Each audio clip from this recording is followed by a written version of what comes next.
الحمد للہ نحمده ونستعینه ونستغفره ونؤمن به ونتوکل علیہ ونعوذ باللہ من شرور انفسنا ومن سیئات اعمالنا من يهده الله فلا مضل له ومن يضلل فلا هادي له واشهد ان لا اله الا الله واشهد ان محمدا عبده ورسوله اما بعد فان خير الحديث كتاب الله وخير الهدي هدي محمد صلى الله عليه وسلم وشر الأمور محدثاتها وكل محدثة بدعة وكل بدعة ضلالة وكل ضلالة في النار أما بعد أعوذ بالله السميع العليم من الشيطان الرجيم فإن آمنوا بمثل ما آمنتم به فقد اهتدوا وإن تولوا فإنما هم في شقاق فسيكفيكهم الله وهو السميع العليم۔ ہر قسم کی تعریفات اللہ مالک الملک کے لیے ہیں، جنہوں نے جنات اور انسان کو حقیقی معنوں میں اپنی پوجا، اپنی بندگی اور اپنی عبادت کے لیے بنایا ہے۔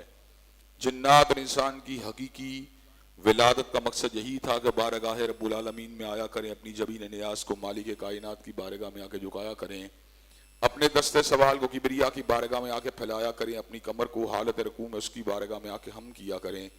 اسی کی تکبیر کی صداؤں کو بلند کیا کریں، اسی کی تحلیل کے آوازوں کو اجاگر کیا کریں، اسی کی تسبیح گیت گایا کریں۔ چنانچہ ارشاد ہوا وما خلقت الجن والانس الا لیعبدون، اور میں نے نہیں بنایا جنات اور انسان کو مگر اپنی پوجا، اپنی بندگی اور اپنی عبادت کے لیے۔ حمد و ثنا کے بعد عرب بن گنت اور بے شمار درود و سلام ہوں اس ہستی اقدس و مقدس پر کہ جن کا نام نامی اور اسم گرامی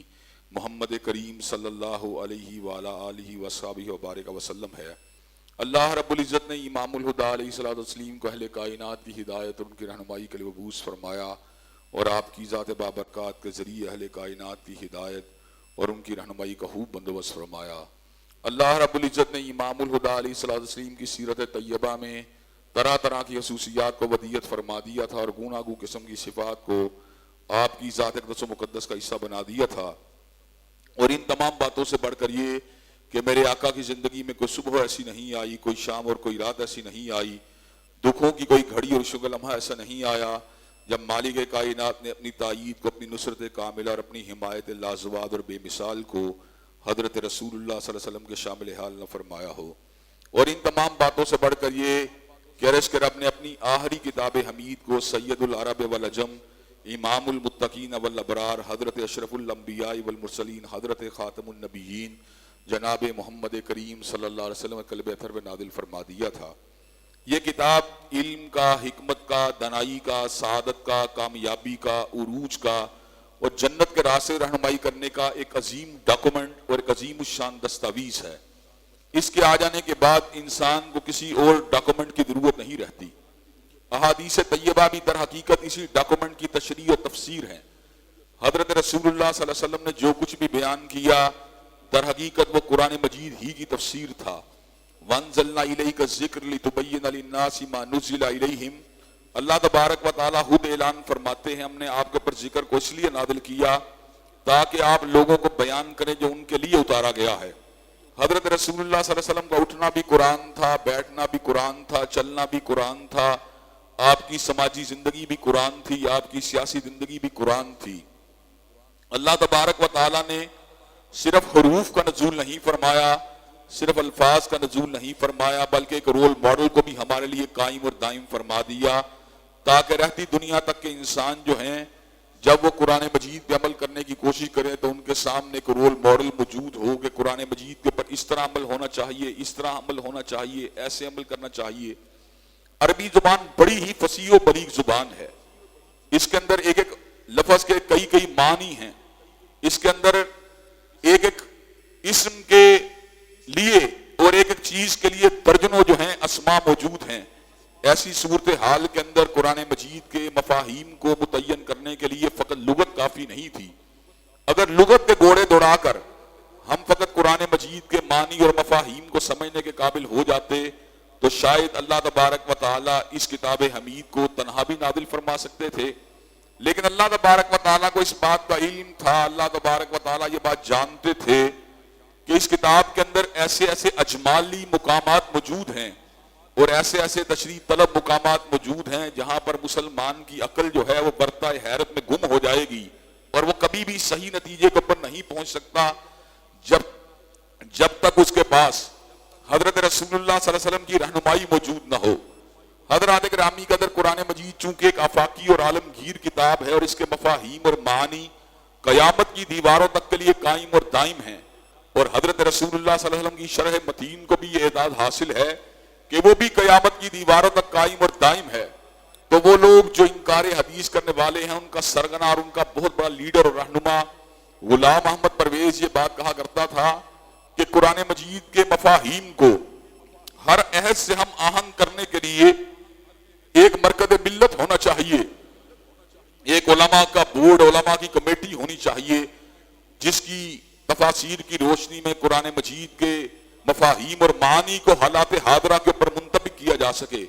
اس نے ادارہ طلوع اسلام کو قائم کیا تاکہ لوگوں کی اپنی دانش کے اندر قرآن مجید کے صحیح مفاہیم کے حوالے سے رہنمائی کی جائے۔ اس نے بڑی بلیغ اور بڑی مفصل قرآن مجید کی اپنی دانش میں جو اس کو سمجھ آئی، قرآن مجید کی شرح لکھی۔ اس کو ایک شخص نے خط لکھا، اس خط کے جو الفاظ ہیں ان کے اندر ہمارے لیے بڑی ہی بصیرت افروز باتیں موجود ہیں۔ اس شخص نے غلام احمد پرویز کو یہ بات لکھی کہ علامہ صاحب، میں آپ کی دعوت سے ابتدائی دور میں بڑا ہی متاثر ہوا کہ ہمارے لیے تنہا جو ہے قرآن کافی، ہمیں کسی شخصیت کے پر انحصار کرنے کی ضرورت نہیں۔ حضرت رسول اللہ نے قرآن مجید کو ڈیلیور کر دیا، ان کا کام معاذ اللہ ختم ہو گیا، اس لیے اب ہمارے لیے قرآن مجید تنہا ہی کافی ہے۔ کہا لیکن جب میں نے اس کی تنگنائیوں کے اندر اس کی پیچیدہ مقامات کے اوپر اترنے کی کوشش کی تو پھر مجھے آپ کے مفاہیم اور آپ کی تفاسیر سے رہنمائی حاصل کرنا پڑی۔ 9 جلدوں کی تفسیر کو پڑھنے کے بعد مجھے یہ بات سمجھ میں آئی، اگر میں نے قرآن مجید کے صحیح مفہوم کو سمجھنا ہے تو غلام احمد پرویز صاحب کی اس 9 جلدوں والی تفسیر کے ساتھ رجوع کرنا پڑے گا تاکہ ہمیں یہ بات سمجھ میں آ سکے قرآن مجید کے اجمالی مقامات کی تشریح کیا ہے اور قرآن مجید کے انڈیپینڈنٹ مقامات کی تشریح و تفسیر کیا ہے۔ کہا جب مجھے یہ بات سمجھ میں آئی کہ قرآن مجید کے مفہوم کو خود سمجھنے کے لیے پھر بھی میری عقل کافی نہیں، بلکہ مجھے آپ کی عقل سے رہنمائی حاصل کرنا پڑے گی اور آپ کی خط و کتابت سے، آپ کے انداز تحریر و تفسیر سے رہنمائی حاصل کرنا پڑے گی، تو میں نے اپنے آپ کو کنونس کیا، میں نے اپنے آپ کو سمجھایا کہ اگر قرآن مجید کی شرح کو سمجھنے کے لیے پھر کسی بڑے عالم کی عقل کی ضرورت ہے، پھر کسی بڑے عالم کے مفہوم اور اس کے فہم کو کے ساتھ اتصال کرنے کی ضرورت ہے،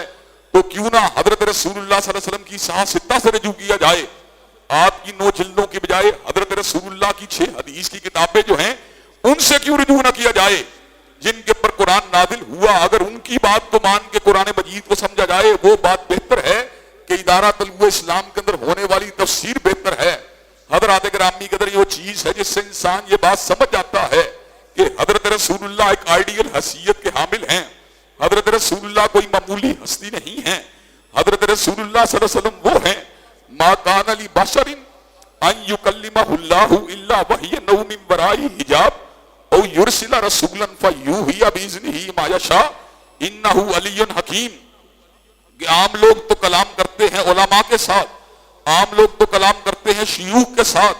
عام لوگ تو کلام کرتے ہیں ایم پی اے وزراء کے ساتھ، عام لوگ تو کلام کرتے ہیں اپنے جیسے چہرے مہرے والے اونچے رتبے کے انسان کے ساتھ، لیکن انبیاء کو شرف حاصل ہوا کہ انبیاء نے علم کو حاصل کیا، اللہ وحدہ لا شریک لہ سے حاصل کیا، اور حضرات گرامی قدر انبیاء کو یہ اعزاز حاصل ہوا کہ اللہ نے اپنے کلام کو ان کی زبان سے جاری فرما دیا۔ یہ معمولی بات نہیں ہے کہ اللہ تبارک و تعالیٰ نے ان کے سینوں کے پر اپنے کلام کا نزول فرما دیا اور ان کی زبان سے اپنے کلام کو جاری فرما دیا۔ وَمَا كُنْتَ تَتْلُو مِن قَبْلِهِ مِن كِتَابٍ وَلَا تَخُطُّهُ بِيَمِينِكَ إِذًا لَّارْتَابَ الْمُبْطِلُونَ بَلْ هُوَ آيَاتٌ بَيِّنَاتٌ فِي صُدُورِ الَّذِينَ أُوتُوا الْعِلْمَ۔ حضرات گرامی قدر، ہم نے علم کو حاصل کیا، علماء سے حاصل کیا، ہم نے علم کو حاصل کیا، حضرت علامہ شہید سے حاصل کیا، انہوں نے علم کو حاصل کیا، حضرت حافظ محمد گوندلوی سے حاصل کیا، انہوں نے علم کو حاصل کیا، حافظ عبد المنان وزیر آبادی سے حاصل کیا، انہوں نے علم کو حاصل کیا، حضرت شیخ الکل سید نذیر حسین مقدس دہلوی سے حاصل کیا، انہوں نے علم کو حاصل کیا، حضرت شاہ اسحاق سے حاصل کیا، انہوں نے علم کو حاصل کیا، حضرت شاہ عبدالعزیز سے حاصل کیا، انہوں نے علم کو حاصل کیا حضرت شاہ ولی اللہ سے حاصل کیا، انہوں نے علم کو حاصل کیا حضرت شاہ عبد الرحیم سے حاصل کیا. بات بڑھتی بڑھتی امیر المومنین فی الحدیث حجت اللہ فی الارض فقیہ امت حضرت امام بخاری پہ پہنچی جبل الحفظ آیت من آیت اللہ. حضرت امام بخاری نے علم کو حاصل کیا، ترجمان سنت حضرت احمد ابن حنبل سے حاصل کیا، حضرت احمد ابن حنبل نے علم کو حاصل کیا، حضرت امام علم و علم حضرت شافعی سے حاصل کیا، حضرت شافعی نے علم کو حاصل کیا، حضرت امام دار الحجرہ حضرت امام مالک سے حاصل کیا، انہوں نے علم کو حاصل کیا، حضرت شیخ القرآن حضرت امام نافع سے حاصل کیا، انہوں نے علم کو حاصل کیا، حضرت محدث امت حضرت عبداللہ ابن عمر سے حاصل کیا، حضرت عبداللہ ابن عمر نے علم کو حاصل کیا، حضرت رسول اللہ سے علم کو حاصل کیا.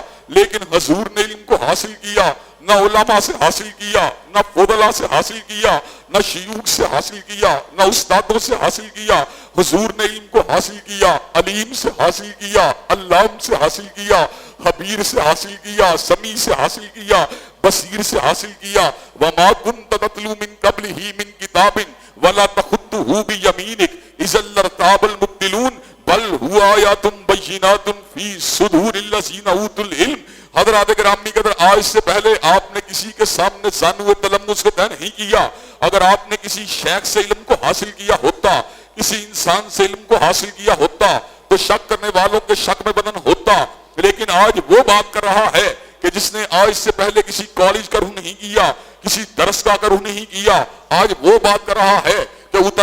اتر کر ہرا سے سوئے کو میں آیا اور ایک نسخہ کیمیا ساتھ لایا. مسے خام کو جس نے کندن بنایا، کھرا اور کھوٹا الگ کر دکھایا. حضرات گرامی قدر جس کا دل جو تھا ہر قسم کی آرائی سے پاک تھا، جس کی فکر جو تھی وہ اتنی رفیع تھی کہ وہ ہر آن اپنے مقصد تحلیق کے پر غور و خوض کے اندر مصروف تھا، جس کی فکر کی رفت کا عالم یہ تھا کہ اپنے مالک اور اپنے خالق کی پہچان میں سرگردہ تھا. حضرات گرامی قدر وہ زمانے کے نشیب و فراز کے دوران اپنی حقیقی منزل کے تعین کے لیے غار حرا کی تنہائیوں کے اندر جو تھا اپنے وقت کو بتا رہا تھا. اللہ تبارک و تعالی اس کے سینے کو نورانیت سے، حکمت سے، دانائی سے بھر رہے تھے. اور عالم اتصال روحانیت کا یہ تھا اور مقام رفیع روحانیت کا یہ تھا کہ ادھر رات کو خواب دیکھتے تھے، ادھر اللہ تبارک و تعالی سبیدہ سحر کی طرح اس خواب کو مجسم فرما دیتا تھا. 6 مہینے تک حضرت رسول اللہ سچے خوابوں کو دیکھتے رہے اور حضرات گرامی کے اس کے بعد 23 برس تک جو ہے آپ کے پر وحی کا نزول ہوتا رہا.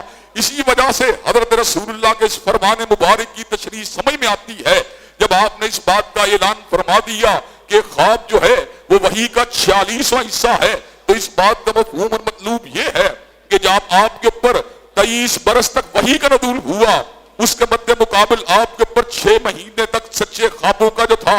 آپ کو اس کے ذریعے شرح صدر کو عطا کیا گیا. حضرات گرامی کے 6 ماہ کی نسبت 23 برس کے ساتھ 46ویں حصے کی ہے. اس لیے اللہ تبارک و تعالیٰ کے حبیب نے اعلان فرما دیا مسلمان اور مومن کا خواب جو ہوتا ہے وہ نبوت یا وحی کا 46واں حصہ ہوتا ہے. اور تمام کے تمام نبوت کے لوازمات اور وحی کے آثار امکانات یہ سارے مٹ گئے ہیں. لیکن آج بھی خواب اور اللہ تبارک و تعالیٰ کی طرف حقیقت کا القاء یہ راستہ آج بھی باقی اور زندہ ہے.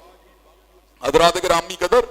حضرت رسول اللہ صلی اللہ علیہ وسلم جو ہے وہ ایک ایسے مقام رفیع کے پر فائز ہوئے قرآن مجید کے نزول کے بعد کہ اللہ تبارک و تعالیٰ نے آپ کی ہر لفظ کو اور آپ کی ہر ادا کو قرآن مجید کے ساتھ جوڑ دیا اور اللہ تبارک و تعالیٰ نے آپ کو معصوم عن الخطا بھی بنا دیا اور اس امر کا اعلان بھی فرما دیا وما ینطق عن الہوی ان ہوا الا وحی یوحی. آپ اپنی مرضی اور ضرورت کے ساتھ نہیں بولتے بلکہ آپ جب بھی بولتے ہیں جبریل امین کی آمد و رفت کی وجہ سے بولتے ہیں. حضرات گرامی قدر پھر آپ کو یہ اعزاز بھی حاصل ہوا کہ من یطیع الرسول فقد اطاع اللہ. جس نے آپ کی بات کو ماننا ہے اس نے فقط آپ کی بات کو نہیں ماننا کہ جس نے عالم کی بات کو ماننا اس نے عالم کی بات کو ماننا، جس نے فقیہ کی بات کو ماننا اس نے فقیہ کی بات کو ماننا، جس نے مجتہد کی بات کو ماننا اس نے مجتہد کی بات کو ماننا، جس نے محدث کی بات کو ماننا اس نے محدث کی بات کو ماننا، جس نے علامہ کی بات کو ماننا اس نے علامہ کی بات کو ماننا، جس نے اسی بہت بڑے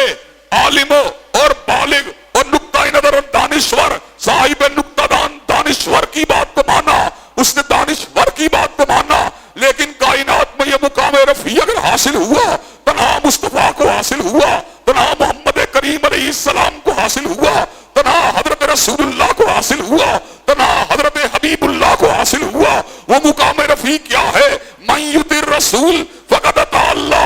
ذات رسول تو ذات الہ سے جدا ہے، لیکن فرمان رسول فرمان الہ سے جدا نہیں۔ من یطع الرسول فقد اطاع اللہ، جس نے آپ کی بات کو مانا ہے اس نے فقط آپ کی بات کو نہیں مانا بلکہ مالک کائنات کی بات کو مانا ہے۔ چنانچہ فہم شریعت کو صحیح طور پر اس راستے پر چلنے کے لیے جو شریعت کا درست اور صحیح فہم ہو، ہمیں حضرت رسول اللہ صلی اللہ علیہ وسلم کے ساتھ اتصال کی ضرورت ہے،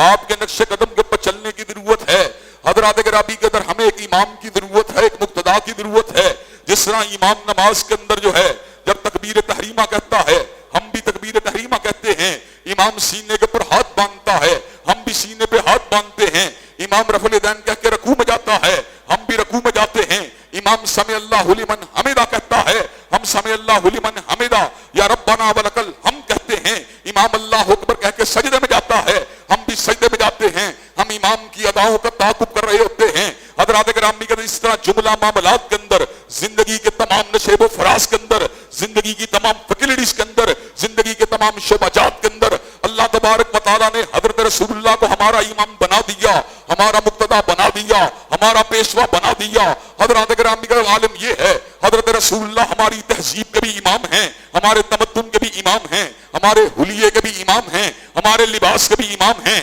ہماری حجامت کے بھی امام ہیں، ہماری تہمت کے بھی امام ہیں۔ حضرات گرامی قدر ہماری ثقافتوں کے بھی امام ہیں، ہماری سیاست کے بھی امام ہیں، ہماری ریاست کے بھی امام ہیں۔ حضرات گرامی قدر آپ کی مسکراہٹیں بھی حجت ہیں، آپ کا آنسو بھی حجت ہے، آپ کے اقوال بھی حجت ہیں، آپ کے افعال بھی حجت ہیں، آپ کی تقاریر بھی حجت ہیں۔ حضرات گرامی قدر پنجابی کے شاعر نے کیا خوبصورت الفاظ میں بات کہی، ادیب بات کرے ادب بنے، حدیب بات کرے ہدابت بنے، کاتب لکھے کتابت بنے، دانشور بات کرے دانش بنے، لیکن حضرت رسول اللہ کا مقام رفیع کیا ہے؟ ہر لفظ شریعت بنیا جدو نبی نے زبان ہلائی۔ حضرات گرامی قدر حضرت رسول اللہ کے لبھائے مبارکہ سے نکلنے والے الفاظ جو ہیں وہ کنکریٹ ریالٹی ہیں، ان کو دنیا کی کوئی طاقت ڈینائی نہیں کر سکتی، ان کو دنیا کی کوئی طاقت جو ہے ریجیکٹ نہیں کر سکتی، ان کو دنیا کے اندر کوئی سپر سیڈ نہیں کر سکتا۔ حضرات گرامی قدر عقل انسانی کی اکثریت کی بات نہیں، عقل انسانی کا اجتماع بھی حضرت رسول اللہ کے فہم کے پر کبھی غالب نہیں آ سکتا۔ جس طرح جانوروں کی عقل انسانی کا مقابلہ نہیں کر سکتی، اس طرح عقل انسانی عقل رسول کا مقابلہ نہیں کر سکتی۔ حضرات گرامی کا اسی لیے ہمارا شرح صدر ہے اس بات کے اوپر، اور ہمیں اللہ کے فضل و کرم سے اس بات میں کوئی نہ ریب ہے، نہ تردد ہے، نہ شک ہے، نہ شبہ ہے۔ قومی اسمبلی کے ممبران کی اکثریت ڈیم کو بنانے کی بات کرے، ہم مانیں گے، پلوں کو بنانے کی بات کرے، ہم مانیں گے، بجٹ کے اونچ نیچ کی بات کرے، ہم مانیں گے، اداروں کے اختیارات کو تعین کی بات کرے، ہم مانیں گے، انصاف کی فراہمی کے لیے ججوں کی تعداد کو بڑھانے کی بات کرے، ہم مانیں گے، لیکن قومی اسمبلی کے ممبران کی اکثریت کی بات نہیں، پوری قومی اسمبلی حضرت رسول اللہ کی حرام کردہ بات کو حلال کرے، ہم نہیں مانیں گے۔ حضرت رسول اللہ کی حلال کردہ بات کو حرام کرے، ہم نہیں مانیں گے، ہم ان کی بات کو تھوک دیں گے، لیکن مصطفیٰ کی بات کے پر آج کو نہیں آنے دیں گے۔ حضرات گرامی قدر یہ فہم ہے جو ہم کو حاصل ہوا، قرآن سے حاصل ہوا، حضرت رسول اللہ کے فرامین سے حاصل ہوا۔ اسی لیے ہم یہ بات کئی مرتبہ کہتے ہیں، جو لوگ کئی مرتبہ ہم پہ تنقید کرتے ہیں کہ آپ جمہوریت کو مانتے ہیں، ہاں ہم جمہور کی رائے کو مانتے ہیں، لیکن اصلی معاملات میں مانتے ہیں، ہم جمہور کی رائے کو مانتے ہیں، ضروریات معاشرت کے معاملات کے اندر مانتے ہیں، معاشرتی ضروریات کے معاملات میں مانتے ہیں، ہم اداروں کا احترام کرتے ہیں، ہم اداروں کے دائرہ کار کو اچھی طرح سمجھتے ہیں۔ ادارے جو ہیں ان کے اندر بیٹھے ہوئے لوگ اپنی عقل کے گھوڑوں کو دوڑا کر سائنس کے اعتبار سے، ٹیکنالوجی کے اعتبار سے، معیشت کے اعتبار سے حکمت عملی کا تعین کر سکتے ہیں، اپنے پلانز کو لے آؤٹ ان کا تیار کر سکتے ہیں، اس کے اوپر کنسنسس کو ڈیولپ کر سکتے ہیں، لیکن یہاں پر حضور کی بات ہوگی، جہاں پر آقا نامدار کی بات ہوگی،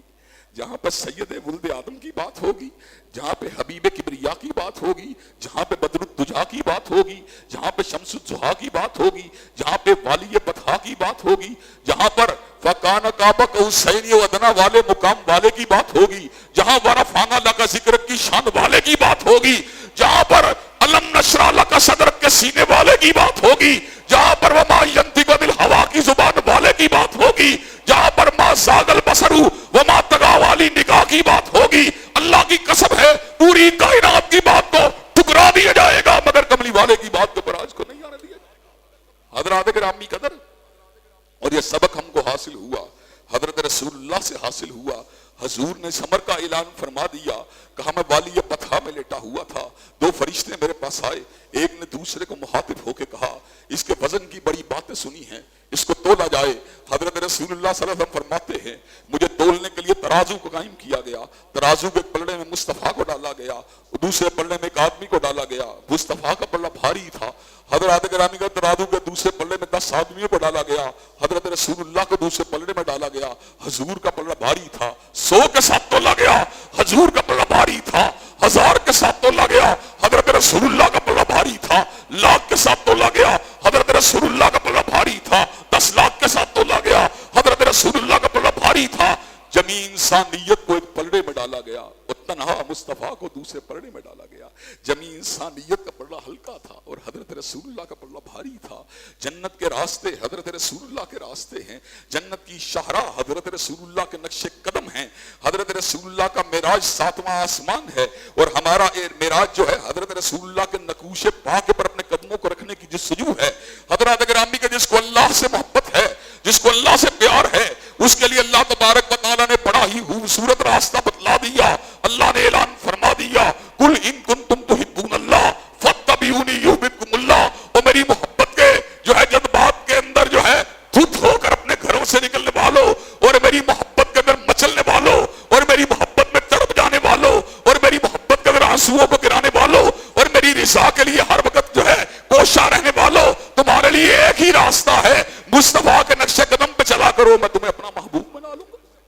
حضرات گرامی قدر کس قدر اونچی بات ہے، یہ کس قدر شان والی بات ہے، لیکن حضرات گرامی قدر اس بات کا ایک دوسرا پہلو بھی ہے۔ یہ پہلا پہلو بھی ہمیں حاصل ہوا، قرآن سے حاصل ہوا، کتاب اللہ سے حاصل ہوا، کلام اللہ سے حاصل ہوا، اللہ کے ارشادات عالیہ سے حاصل ہوا، لیکن حضرات گرامی قدر اس بات کا ایک دوسرا پہلو بھی ہے جہاں پر ہمیں قرآن مجید نے ایک قائد کا پتہ دیا، ایک مقتدا کا پتہ دیا، ایک پیشوا کا پتہ دیا، ایک ہادی کا پتہ دیا، ایک رہنما کا پتہ دیا، ایک امام کا پتہ دیا، ایک رسول کا پتہ دیا، ایک نبی کا پتہ دیا۔ وہاں پر قرآن مجید نے ہمیں ایک ایسے گھروں سے بھی ہمارا جو ہے ہمیں آشنا کروا دیا، ایک گھروں کی بابت بھی ہمیں بتلا دیا جن کا انداز جو ہے قیامت تک رہنے والے پیروکاروں کے لیے ایک نمونہ ہے، جن کا انداز و اعتبار جو ہے وہ قیامت تک آنے والے پیروکاروں کے لیے ایک حجت کی حیثیت رکھتا ہے۔ اللہ نے کہا نبی ہو تو مصطفیٰ جیسا ہونا چاہیے، لیکن اللہ تبارک و تعالیٰ نے کیسا احسان کیا، کہا امتی اگر ہونا چاہیے صحابہ جیسا ہونا چاہیے، امتی اگر ہونا چاہیے صدیق و فاروق جیسا ہونا چاہیے، عثمان و علی جیسا ہونا چاہیے۔ فَإِنْ آمَنُوا بِمِثْلِ مَا آمَنْتُمْ بِهِ فَقَدِ اهْتَدَوْا وَإِنْ تَوَلَّوْا فَإِنَّمَا هُمْ فِي شِقَاقٍ فَسَيَكْفِيكَهُمُ اللَّهُ۔ اللہ نے صبر کا اعلان فرما دیا، اگر تمہارا ایمان صدیق و فاروق جیسا ہوگا، عثمان و علی جیسا ہوگا، معاویہ جیسا ہوگا، طلحہ بن عبید اللہ جیسا ہوگا، عبد الرحمن بن عوف جیسا ہوگا، سعد بن ابی وقاص جیسا ہوگا، سعید بن زید جیسا ہوگا، تمہارا ایمان مقبول ہے۔ اور اگر تمہارا ایمان ان کے ایمان سے ہٹوا ہوگا، اللہ تبارک و تعالیٰ تمہیں شقی القلب لوگوں میں شامل کر دیں گے۔ حضرات گرامی قدر کیسی عجیب و غریب بات ہے، کتنا بڑا احسان ہے۔ اللہ نے جہاں پر مقتدا کا پتہ دیا وہاں پر مقتدی کا بھی تعارف کروا دیا، اللہ نے جہاں پر امام کا پتہ دیا وہاں پیروکاروں کا بھی پتہ بتلا دیا، اللہ تبارک و تعالیٰ نے جہاں پر قائد کا پتہ دیا وہاں پر اس کے پیچھے چلنے والے لوگوں کا بھی سبق پڑھا دیا۔ حضرات گرامی قدر صحابہ کرام رضوان اللہ علیہ مجمعین خیر البریہ ہیں، صحابہ کرام رضوان اللہ علیہ مجمعین سارے کے سارے جنتی ہیں، صحابہ کرام رضوان اللہ علیہ مجمعین جو ہیں سارے کے سارے اس شرف کے ساتھ ہمکنار ہوئے جو کائنات میں کسی کو بھی حاصل نہیں ہو سکتا۔ حضرات گرامی قدر ہم نے بڑے بڑے علماء کے سامنے زانو تلمس کو طے کیا، ان کی صحبت سے فیض کو حاصل کیا، ان کے علم کے موتیوں کو چننے کی جستجو کی، لیکن حضرات گرامی قدر ابو بکر و عمر کا مقام کیا ہے، عثمان و علی کا مقام کیا ہے، سیدنا معاویہ کا مقام کیا ہے، سیدنا حسن و حسین کا مقام کیا ہے، سیدنا ابو ہریرہ کا مقام کیا ہے، سیدنا عبداللہ ابن عمر کا مقام کیا ہے، سیدنا عبداللہ ابن عباس کا مقام کیا ہے۔ وہ حضرت رسول اللہ کی بارگاہ رسالت مآب میں بیٹھے ہوا کرتے تھے، وہ آپ کے چہرہ مبارک کی زیارت بھی کر رہے ہوتے تھے اور آپ کے پاس سے علم کے موتیوں کو بھی چن رہے ہوتے حضرات گرامی قدر، میں آپ کو یہ بات علی وجہ بصیرت کہنا چاہتا ہوں کہ پورے اجتماعات جن سے ہم خطاب کرتے ہیں اور جن اجتماعات میں ہم خود سننے والوں میں شامل ہوتے ہیں، 2 4 5 ہزار کے اجتماعات اور کئی مرتبہ 10 ہزار کے اجتماعات بھی، ان اجتماعات میں چھاننی لے کے چھانا جائے تو 5 10 15 20 لوگ ایسے نکلتے ہیں جنہوں نے زندگی کسی ایک رات کے چند لمحات میں حضرت رسول اللہ صلی اللہ علیہ وسلم کے چہرہ پر نور کی زیارت کی ہوتی ہے. جس نے زندگی کسی ایک رات کے چند لمحات کے اندر حضرت رسول اللہ کی زیارت کی ہوتی ہے، جب وہ لوگوں کو یہ بات بتلاتا ہے میں نے کل رات حضرت رسول اللہ کے چہرہ پر نور کی زیارت کی تھی، لوگ کہتے ہیں یار بڑا خوش نصیب ہے یار، تو نے حضرت رسول اللہ کے چہرے کی زیارت کی تھی، آج رات تو نے حضرت رسول اللہ کے چہرے کی زیارت کی تھی. لوگ حیران ہوتے ہیں. حضرات گرامی کا اس کی قسمت پر رشک کرتے ہیں،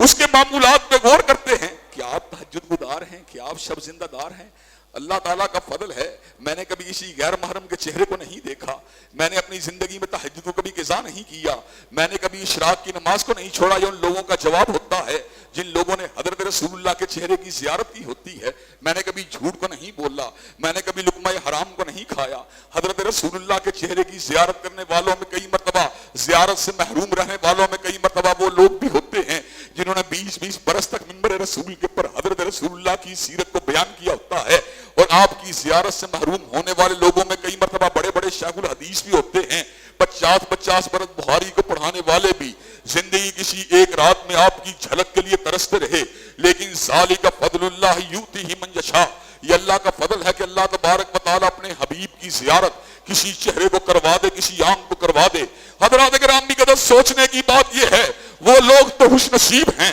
جنہوں نے حالت خواب میں کسی ایک رات کے چند لمحات میں حضرت رسول اللہ کے چہرہ پر نور کی زیارت کی ہے. تو وہ لوگ کتنے خوش نصیب ہیں جنہوں نے حقیقت کی آنکھ سے برس تک حضرت رسول اللہ کے چہرہ پر نور کی زیارت کی ہے. حضرات گرامی کا جنہوں نے زندگی کے چند لمحات میں حضور کے چہرہ پر نور کو دیکھا، ان لوگوں کو تو لوگوں نے خوش نصیب سمجھا. لیکن جن لوگوں نے 10 برس تک حضور کے چہرے کی زیارت کی ہو، جنہوں نے 15 برس تک حضور کے چہرے کی زیارت کی ہو، جنہوں نے 20 برس تک حضرت رسول اللہ کے چہرے کی زیارت کی ہو، جنہوں نے 22 برس تک حضرت رسول اللہ کے چہرے کی زیارت کی ہو، جنہوں نے 23 برس تک حضرت رسول اللہ کے چہرے کی زیارت کی ہو، ان کی خوش نصیبی کا عالم کیا ہو.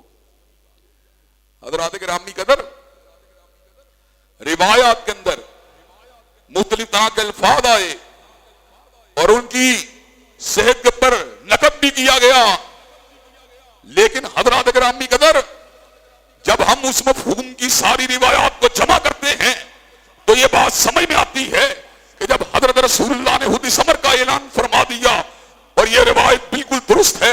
خیر الناس کرنی ثم الذین یلونہم ثم الذین یلونہم، بہترین لوگ میرے زمانے کے لوگ ہیں اور پھر وہ لوگ بہترین ہیں جنہوں نے ان کے چہرے کی زیارت کی ہے، اور پھر وہ لوگ بہترین ہیں جنہوں نے ان کے چہرے کی زیارت کی ہے. حضرات گرامی کا تابعی کے اوپر نقد ہو سکتی ہے اور اس کے بارے میں یہ بات کہی جا سکتی ہے یہ مجروح ہے، تبا تابعی پہ جرح ہو سکتی ہے اور اس کے بارے میں یہ بات کہی جا سکتی ہے یہ غیر ثقہ ہے. لیکن صحابی کا مقام حدیث کی دنیا میں اور علم کی دنیا میں اور استدلال کی دنیا میں کتنا اعلیٰ ہے. صحابی عادل ہوتا ہے، صحابی صادق ہوتا ہے. مرزا جیلوی جیسے ملائین بھی، ملعونین بھی، مرزا جیلوی جیسا لعنتی بھی اس بات کو ماننے پہ مجبور ہے کہ بخاری نے، مسلم نے، ترمذی نے، سنن نسائی نے ان حدیثوں کو اپنی کتب میں سنن نسائی کے اندر وہ احادیث موجود ہیں جن احادیث کو سیدنا معاویہ سے روایت کیا گیا. اس کا مطلب یہ ہے بخاری کو پتا ہے حضرت امیر المومنین سیدنا علی بن ابی طالب جہاں پر خلیفہ راشد ہیں، جہاں پر حضرت امیر معاویہ مسلمانوں کے لیے اگرچہ ان کا مقام حضرت علی کے مقام کے مقابلے پہ حیثیت نہیں رکھتا، لیکن شان صحابیت نے ان کو اتنا بلند کر دیا ہے. جب ان کے لبوں سے الفاظ نکلتے ہیں اور ان کی نسبت حضور کے ساتھ ہوتی ہے تو بخاری بھی اس کو قلم بند کرنے پہ مجبور ہوتا ہے، مسلم بھی ان کو قلم بند کرنے پہ مجبور ہوتا ہے، امام نسائی بھی ان کو قلم بند کرنے پہ مجبور ہوتے ہیں، امام ترمذی بھی ان کو قلم بند کرنے پہ مجبور ہوتے ہیں. جن کے پیٹوں میں بٹ پھرتا ہے پھرتا رہے، جو چلتے ہیں وہ چلتے رہیں، جو کرتے ہیں وہ کرتے رہیں. لیکن صحابہ کرام رضوان اللہ علیہ مجمعین کو یہ اعزاز حاصل ہے جب وہ کسی بات کی نسبت حضور کے ساتھ کرتے ہیں وہ حجت ہوتی ہے، وہ دلیل ہوتی ہے، وہ آئین ہوتی ہے، وہ قانون ہوتی ہے، اور اس میں کسی قسم کے شک و شبے کی کوئی گنجائش موجود نہیں۔ حضرات گرامی قدر، سند کے اس حصے کو رٹولا جاتا ہے، سند کے اس حصے کی پڑتال کی جاتی ہے جو صحابہ کرام سے پہلے ہوتا ہے، تابعی کو بھی دیکھا جاتا ہے، تبع تابعی کو بھی دیکھا جاتا ہے، نچلے حصوں کو بھی دیکھا جاتا ہے، لیکن جب بات سند کے اتصال کے ساتھ اور سکاراویوں کے جڑاؤ کے ساتھ صحابہ کرام رضوان اللہ علیہ مجمعین کی ذاتوں تک پہنچ جاتی ہے، پھر یہ بات سمجھ لی جاتی ہے اب صحابی جو بات کہے گا اس میں ریب نہیں ہو سکتا، تردد نہیں ہو سکتا، شک نہیں ہو سکتا، شبہ نہیں ہو سکتا، اس لیے کہ صحابی کسی ایسی بات کی نسبت حضور کے ساتھ کر سکتا ہی نہیں ہے جس میں جھوٹ کی گنجائش اور امکان موجود ہے۔ حضرات گرامی قدر، یہی وجہ ہے کہ ہمیں اپنے آپ کو بلڈ اپ کرنے کے لیے، ہمیں اپنے معیار ایمان کو بڑھانے کے لیے اور ہمیں اس سٹینڈرڈ کو اچیو کرنے کے لیے جو اللہ تبارک و تعالیٰ کو پسند ہے، ہمیں صحابہ کرام رضوان اللہ مجمعین کے نقوش پاک پر چلنا ہوگا۔ ان کے نقوش پاک پر چلے بغیر ہم کامیاب نہیں ہو سکتے۔ ایک آخری مثال کو دے کر اور اس موضوع کو انشاءاللہ اگلے جمعے میں مزید شرح بس سے بیان کرنے کی کوشش کی جائے گی۔ ایک مثال کو دے کے اپنی بات کو وائنڈ اپ کروں گا۔ حضرات گرامی قدر، جو لوگ ایکسپورٹ کا کاروبار کرتے ہیں، چاہے وہ لیدر جیکٹس کا کام کرتے ہوں یا گلوز کا کام کرتے ہوں یا فٹ بال یا بیٹ کا کام کرتے ہوں یا اس کے مد مقابل جو ہیں جو کھانے والی اجناس کا کام کرتے ہوں، گندم کا کام کرتے ہوں، چاول کا کام کرتے ہوں، یا وہ کاسمیٹکس کا کام کرتے ہوں یا وہ ڈریسنگ کا کام کرتے ہوں، حضرات گرامی کہتے ہیں جس وقت وہ کسی چیز کو ایکسپورٹ کرنے لگتے ہیں، جو کمپنی ان کو آرڈر دیتی ہے، اس کے پاس چاول کا سیمپل بھیجا جاتا ہے، اس کے پاس لیدر جیکٹ کا سیمپل بھیجا جاتا ہے، اس کے پاس بیٹ اور فٹ بال کا سیمپل بھیجا جاتا ہے، وہ اس کو اوکے کرتا ہے، اس کو اپروو کرتا ہے۔ اب جو مال جاتا ہے اس سیمپل کے ساتھ اگر مل جائے گا وہ مال اپروو ہوگا، جو اس سے نیچے ہوگا، سب سٹینڈرڈ ہوگا، اس کی جو ہے کوالٹی اس سے کم ہوگی، اس کو ریجیکٹ کر دیا جائے گا۔ اللہ نے بھی ابو بکر عمر کو، عثمان و علی کو، معاویہ کو، حسن و حسین کو ہمارے لیے معیار ایمان بنا دیا کہ اگر تمہارا ایمان اس سیمپل کے مطابق ہوگا تو تم ہدایت کے اوپر ہو، اگر تمہارا ایمان اس سیمپل کے مطابق نہیں ہوگا تم گمراہی کے اوپر ہو، تم شقاوت کے اوپر ہو، تم شقی القلب ہو۔ اس لیے صحابہ کا راستہ جنت کا راستہ، صحابہ کا راستہ عروج کا راستہ، صحابہ کا راستہ رفعت کا راستہ، صحابہ کی جماعت کا دفاع کرنا ہر مسلمان کے لیے ضروری ہے، صحابہ سے محبت کرنا ہر مسلمان کے لیے ضروری ہے، ان کا کینہ رکھنا یہ کسی مسلمان کے لیے جائز نہیں ہے۔ اللہ نے مہاجرین کا ذکر کیا، انصاریوں کا ذکر کیا اور ان کے بعد آنے والے مسلمانوں کا ذکر کیا اور پھر ان کی دعاؤں کا ذکر کیا۔ کہا بعد میں آنے والے مسلمانوں کا طرز عمل کیا ہونا چاہیے؟ ربنا اغفر لنا ولاخواننا الذین سبقونا بالایمان، اللہ ہمیں بھی معاف کر دے اور ہم سے پہلے دنیا سے چلے جانے والے مسلمانوں کو بھی معاف کر دے۔ ولا تجعل فی قلوبنا غلا للذین آمنوا، اللہ ہمارے دل میں ان کے بارے میں کینے کو پیدا نہ کرنا، اللہ ہمیں معاف کر دینا۔ اللہ بہت ہی رؤوف اور رحیم ہیں حضرات گرامی قدر، لیکن یہ بات ان بے حیاؤں کو سمجھ میں نہیں آ سکتی، یہ بات ان ہرزہ سرائی کرنے والوں کو سمجھ میں نہیں آ سکتی، یہ بات ان بد دیانت لوگوں کی سمجھ میں نہیں آ سکتی، یہ بات ان شقی القلب لوگوں کی سمجھ میں نہیں آ سکتی جن کی زبان تان جو ہے صحابہ کے اوپر دراز ہے۔ اپنی حیثیت پہ غور کر، اپنی مقام پہ غور کر، اپنی اوقات پہ غور کر، اور تجھ جیسے 1,00,000 بندے بھی ہوں سیدنا امیر معاویہ کے قدموں سے اٹھلنے والی حق کا مقابلہ بھی نہیں کر سکتے۔ تو کیسے لب کشائی کرتا ہے، تو کیسے ہردہ سرائی کرتا ہے، تو کیسے بکواسیات کرتا ہے، تو کیسے نبی کریم صلی اللہ علیہ وسلم کے یاروں کے بارے میں اپنی زبان تان کو دراز کرتا ہے۔ انشاءاللہ اہل سنت کا ایک فرزند بھی جب تک زندہ رہے گا، اہل الحدیث کا، دیوبند کا، بریلی کا جب تک ایک فرزند بھی زندہ رہے گا، مرزا جیلمی اور اس جیسے لوگوں کی فکر پہ تھوکتا رہے گا، حضرات صحابہ کرام رضوان اللہ علیہ مجمعین کو زندہ باد کہتا رہے گا، پائندہ باد کہتا رہے گا، خیر البریہ کہتا رہے گا، جنتی کہتا رہے گا، اور ان کے مقام رفیع کا تذکرہ کرتا رہے گا، اور ان کی محبت کی داستانوں کو خود بھی سناتا رہے گا، اور اپنی اولادوں کے اندر بھی ان کی محبت کے دیوں کو جو ہے ان کے سامنے بھی جلاتا رہے گا، اور ان کی محبتوں کو آنے والی نسلوں کے اندر منتقل بھی کرتا رہے گا، اور ان کے نقش قدم پہ چل کر حضرت رسول اللہ کی اتباع کی منازل کو بھی طے کرتا رہے گا۔ اللہ تبارک و تعالی ہم سب کو صحابہ کرام رضوان اللہ مجمعین کے مقام کو پہچاننے کی توفیق دے۔ وآخر دعوانا الحمدللہ رب العالمین۔ الحمدللہ نحمدہ